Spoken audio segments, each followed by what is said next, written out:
Ketua RT 40 Kampung Ketanggungan, Kemantren Wirobrajan, Kota Yogyakarta, Totok Yuniarto memaparkan kronologi penemuan mayat bersimbah darah di depan teras rumah pada Senin pagi, 1 Desember 2025. Dia menyebut pria yang diketahui berinisial NP, 25, tahun itu bukanlah warga Kampung Ketanggungan.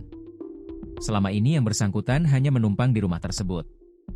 Adapun pemilik rumah yang berada di sebuah gang buntu itu merupakan pria berinisial K.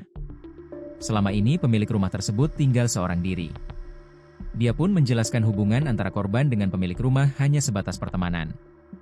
Totok menyebut kronologi penemuan mayat tersebut bermula ketika anak-anak dari salah satu sekolah bermaksud ingin meminjam bola kepada K, pemilik rumah. Kebetulan tadi sekitar jam 5 anak-anak mau pinjam bola. Nah, ada mayat tergeletak, nah ramailah itu.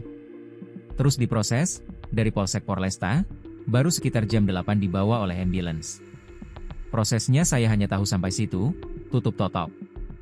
Diberitakan sebelumnya, warga Ketanggungan, Kemantren Wirobrajan, Kota Yogyakarta dihebohkan penemuan jenazah bersimbah darah di sebuah rumah, tepatnya di RT 041 kampung setempat, pada Senin pagi, 1 Desember 2025. Polisi turun tangan untuk melakukan penyelidikan atas temuan mayat tersebut. Kapolresta Yogyakarta, Kombes Pol Eva Gunapandia, dalam perkembangannya mengatakan pria berinisial NP, 25, itu diduga merupakan korban pengeroyokan. NP ditemukan meninggal dunia dengan kaki yang bersimbah darah pada Senin pagi, 1 Desember 2025, sekitar jam 5 waktu Indonesia Barat. Pelaku diduga lebih dari satu orang.